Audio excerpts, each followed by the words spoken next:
Let me tell you something. Being unbothered doesn't mean you don't care. It means you care differently. It means you value your peace enough not to hand it over to every little moment that doesn't deserve it. You don't need to clap back. You don't need to prove your point. You need to pause. That pause, that's power. That's training. When someone throws you shade, don't plant it, don't water it, don't grow it, walk past it. You've got better things to do, and I get it.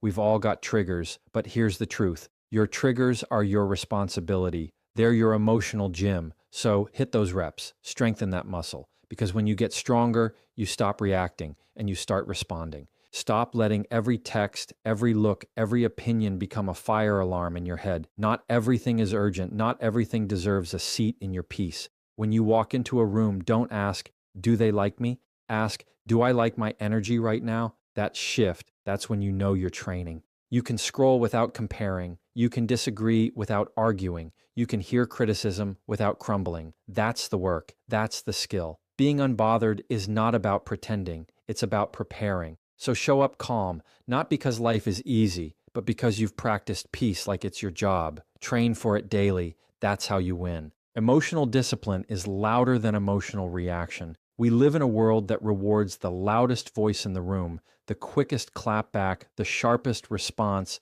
but that noise fades. What doesn't fade is the person who stayed composed when chaos walked in. Emotional discipline is about knowing what to feel and when to show it. It's not denial, it's control. When you walk into a situation that's messy, charged, and heavy, the person who keeps their cool isn't weak. They're practiced. They've trained themselves to feel deeply without bleeding on everyone around them. That's power. That's a voice that doesn't need to shout to be heard. When you react, you give the other person the remote control to your emotions. They push a button and you jump. That's not strength, that's programming. Emotional discipline is learning how to hold the remote yourself. You still feel the emotion, anger, sadness, frustration, but you pause before you move. You pause before you speak.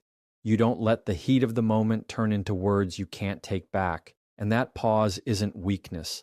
That pause is wisdom. It's awareness. It's you understanding that emotional maturity is not about suppressing the fire. It's about learning how to hold it without burning everything down. We've all been in situations where someone says something out of line. They go too far, they hit a nerve, they try to provoke, and the old you might have exploded, might have yelled, might have matched their energy just to protect your own pride. But what if I told you that silence sometimes is the loudest flex? That holding your composure while someone else unravels is not only strength, it's growth. That's emotional discipline. You see it, you feel it, but you choose to respond with thought, not impulse. And when you do that, you become unshakable in rooms that used to rattle you. There's a difference between reacting and responding. Reacting is instant, it's triggered, it's raw. Responding takes breath, it takes pause, it takes restraint. Not because you're afraid, but because you're focused. Think about how many conflicts have escalated simply because one person couldn't take a breath. Now think about how many moments you can own when you do take that breath. That's the space where emotional discipline lives, in the space between the trigger and your action. That's where your peace is protected. That's where your energy is filtered. That's where your growth is visible, not to prove anything to others, but to prove everything to yourself. People will test you, that's a guarantee. Life will test you, that's a promise. And the goal isn't to avoid the test. The goal is to stop failing it. When you start practicing emotional discipline, you start seeing these tests as opportunities, not to perform, not to impress, but to stay grounded. It's in the middle of a heated conversation that you learn the value of a deep breath. It's when someone disrespects you that you understand the power of self-control, because at the end of the day, your reaction is your responsibility, and that's what separates someone who's easily bothered from someone who's deeply rooted.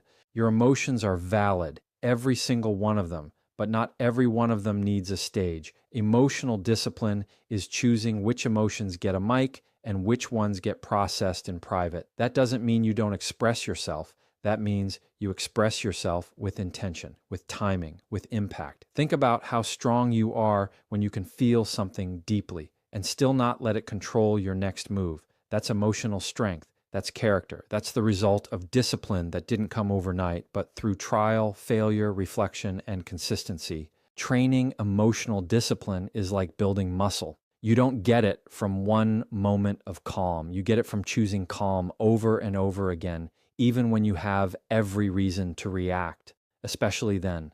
The moments when you're shaking, when your pride is loud, when your instinct wants to snap. That's when you're building it, not with a loud voice, but with a steady presence.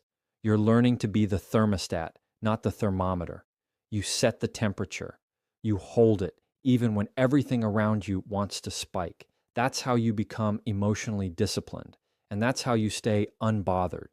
Boundaries are not walls. They are doors with locks. The difference matters more than people realize. A wall shuts everything out, even the good. A locked door lets in what aligns and keeps out what doesn't. It's intentional. It's controlled. Boundaries are not about being mean, cold, or distant. They are about being clear. They're about saying, this is how I want to be treated, and meaning it with your actions, not just your words.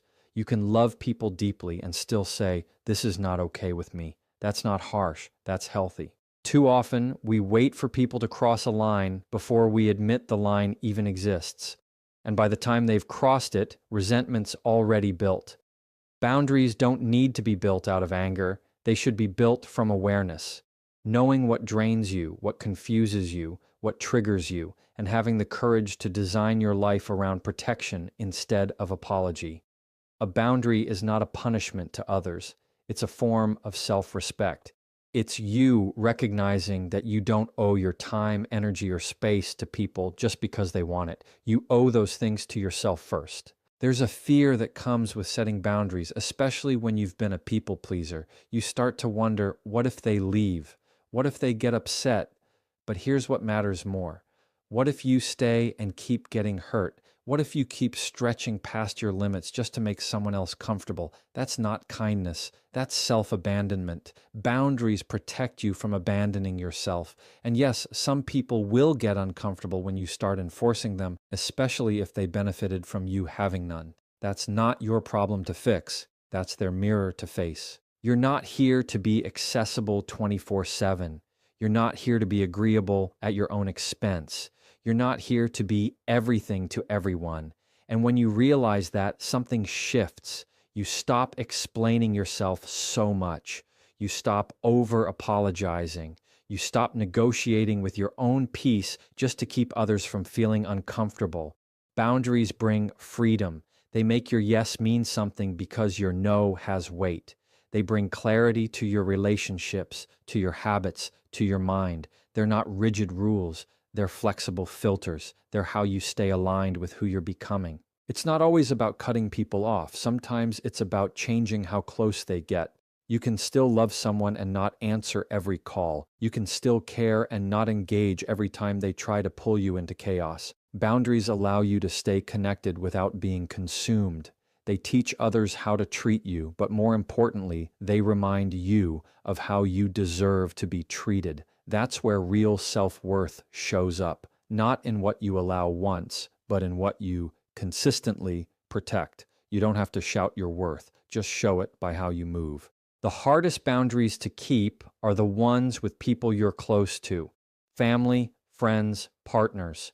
Because those ties feel deeper, the pressure feels heavier. But that's where boundaries matter the most. The closer someone is to your heart, the more access they have to it, and the more responsibility you have to guard it. It's not about shutting down. It's about showing up with clarity, about saying, I love you and I also love me. When both of those can be true at the same time, that's growth, that's balance, that's where your peace gets space to breathe. There's a version of you that's more calm, more focused, more grounded, and that version has strong boundaries. That version doesn't respond out of guilt. That version doesn't live in burnout. That version doesn't over-explain every decision. You don't become that version by accident. You build it one boundary at a time. You build it by understanding that not everyone deserves a front row seat to your life. Not every invitation deserves a yes. Not every opinion deserves a reaction. Boundaries give you room to protect your energy, not just for others, but for yourself. Not everything requires a response. That truth alone will save you from arguments, anxiety, and exhaustion. Just because something was said doesn't mean it needs to be answered. Just because someone acted out doesn't mean you need to react. Silence isn't weakness, it's strategy, it's awareness. It's a reminder that you don't owe your energy to every invitation to chaos. Every situation doesn't deserve your voice. Sometimes, the most powerful thing you can do is let people sit with their own noise without pulling you into it.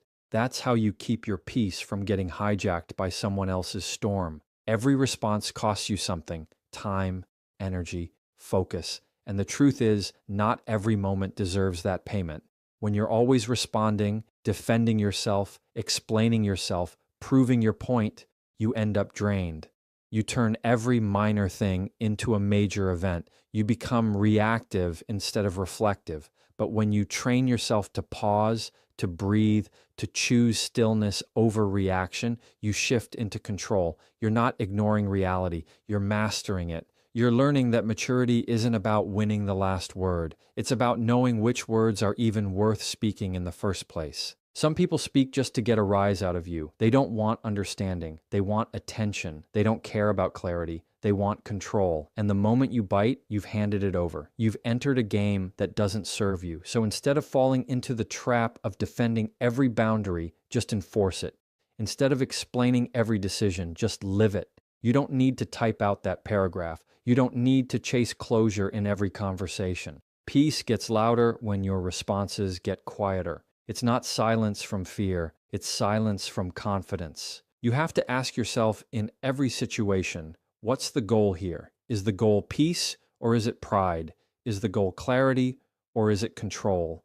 Sometimes we respond just to feel seen or validated, but other people's validation is temporary. What lasts is knowing you chose peace over provocation. What lasts is knowing you didn't let someone else's energy become your responsibility. That restraint, that discipline is how you stay unbothered, not because nothing affects you, but because you've learned to choose your battles with wisdom instead of impulse. One of the greatest skills you can build is letting people misunderstand you, letting them create their own narrative while you continue to walk in your truth. You don't have to correct every wrong impression. You don't have to fight every false claim. The more secure you are in who you are, the less noise you feel obligated to answer. Not every jab needs a jab back. Not every shady comment needs a clap back. Let people reveal who they are through their behavior, and you reveal who you are by how little you let it shake you. Choosing not to respond doesn't mean you don't care. It means you care enough about your peace to protect it. There's strength in knowing you could respond, but you don't need to. That's control. That's growth. That's what emotional maturity looks like. Because when you stop responding to everything, you start responding to the right things. You shift from reacting to choosing, from defending to discerning. That shift isn't loud, it's quiet. But that quiet is solid. That quiet holds weight. That quiet is where your confidence gets built, not through what you say, but through what you no longer have to. You don't have to show up to every conflict you're invited to. Some things are better left unanswered. Some conversations aren't worth continuing. Some people want you to play a part in their drama. And when you don't, you break the cycle. You become the calm in their chaos.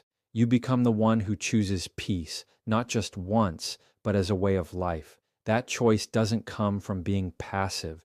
It comes from being powerful enough to know your energy is valuable. It's not for sale every time someone pulls at your pride, you can observe without absorbing. That's a mindset shift that changes how you handle everything around you, every room you walk into, every conversation you hear, every energy you encounter. You don't have to carry it. You don't have to make it your problem. You don't have to internalize what doesn't belong to you. Observing is awareness. Absorbing is attachment. And when you absorb too much of what's not yours, you begin to lose your sense of self in the noise of everyone else. That's when peace leaks out. Not because life is chaotic, but because you made someone else's chaos your own. We are emotional sponges when we're not intentional. Someone's frustration becomes our stress. Someone's mood shift becomes our anxiety. and suddenly you're carrying burdens that were never yours to hold. Just because you're empathetic doesn't mean you have to be a container for everyone's emotions. It's okay to be present without taking it personally. You can listen without reacting. You can care without overcommitting. That's not being cold. That's being conscious. It's recognizing that the weight you pick up out of habit is the same weight that keeps you from feeling light in your own life. You can witness someone's pain and still protect your peace. You can see someone's bad attitude and not make it about you. You can be aware of dysfunction without getting drawn into it. The key is remembering where you end and where others begin. Emotional boundaries start with that awareness. You don't need to take on someone's energy to be a good person. You don't have to rescue every struggling soul to prove you care. Sometimes the most loving thing you can do is stand firm in your calm and not mirror their storm. There's a calm confidence that comes with not absorbing everything. When someone tries to project anger onto you, you can recognize it and let it pass. When someone tries to guilt you into something, you can see it for what it is and walk away. This isn't about being numb. It's about being rooted in who you are, rooted in what you value, rooted in knowing what's yours to carry and what needs to be left where it is. Observation gives you the power to pause. Absorption throws you into the middle of things that don't deserve your full presence. Life moves fast. People project. Energy shifts constantly. If you don't learn to observe with clarity, you'll absorb with confusion. You'll start reacting to things that have nothing to do with your purpose. You'll spend hours replaying conversations that should have lasted 5 minutes. You'll take responsibility for emotions that were never about you. That's how burnout sneaks in, not from what's on your plate, but from what you allowed to land there. And sometimes it's not more self-care you need, it's less emotional baggage you picked up from absorbing things that weren't yours. You can be the calm in the chaos, but only if you stop letting the chaos define your state. That means learning to sit with discomfort without letting it settle inside you. That means noticing tension in a room without letting it shift your mood. That means hearing criticism without letting it crush your confidence. This is about emotional detachment, not from people, but from outcomes you can't control.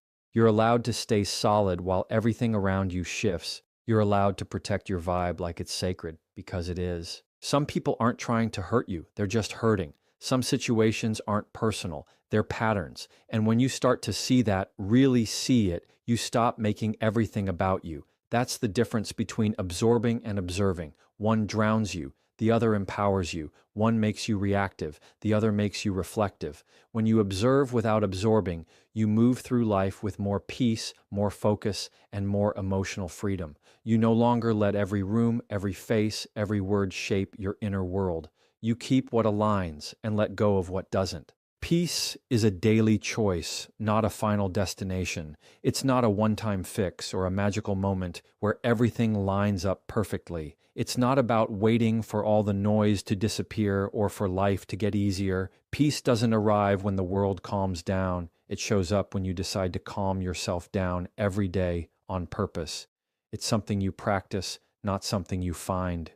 You don't wake up one morning fully unbothered and stay that way forever. You choose to be unbothered in moments where you used to lose control, one decision at a time. Peace shows up in how you speak to yourself first. That inner voice, the one that gets loud when you're stressed, the one that criticizes, doubts, or overthinks, that voice has to be managed. You can't control what the world throws at you, but you can control the volume of your self-talk. Every morning, you have a choice to speak with pressure or speak with patience. You can rush into the day reactive and tense, or you can step into it grounded and aware. That's not a personality trait. That's a muscle you build with repetition. That's peace as a discipline. Your peace is tied to your habits, what you consume, how you start your mornings, who you allow into your space. Those aren't small things. They add up. If you're constantly surrounding yourself with noise, distractions, and negativity, it's no wonder you can't feel calm. Peace isn't just about meditating for 5 minutes or taking a deep breath when things get hard. It's about creating an environment that doesn't constantly pull you away from yourself. It's about making small decisions that align with your values, even when no one's watching. It's how you protect your emotional energy like it's sacred, because it is. Peace also means choosing not to engage in every argument, every post, every petty comment, not because you're afraid, but because you're focused. You've got goals, you've got growth to protect, and peace helps you stay aligned with that. When you're not at peace, everything becomes a battle. You misinterpret tone, you respond from insecurity, you seek validation instead of clarity. But when peace is your filter, you move differently, you listen better, you speak with intention. You let go of things that used to hook you instantly. That's the result of choosing calm over chaos, not once, but every single time. There will always be something trying to knock you off center. Life doesn't stop sending challenges just because you want peace. People will disappoint you. Things will fall through. You will get triggered. But peace doesn't disappear when things go wrong. It just demands a choice. You can take the bait or take a breath. You can spiral or stay steady. You can complain or take control. That's why peace isn't passive, it's active. It requires you to be intentional about how you respond when things don't go your way. It's easy to be calm when things are smooth, but real peace shows up in the pressure. Sometimes peace looks like silence. Sometimes it looks like walking away. Sometimes it looks like saying no, and sometimes it looks like saying yes to yourself, even if others don't get it. The more you practice choosing peace, the less you feel guilty about protecting it. You stop apologizing for needing space. You stop over-explaining your decisions. You stop trying to convince people who are committed to misunderstanding you. Peace frees you from that cycle. It brings you back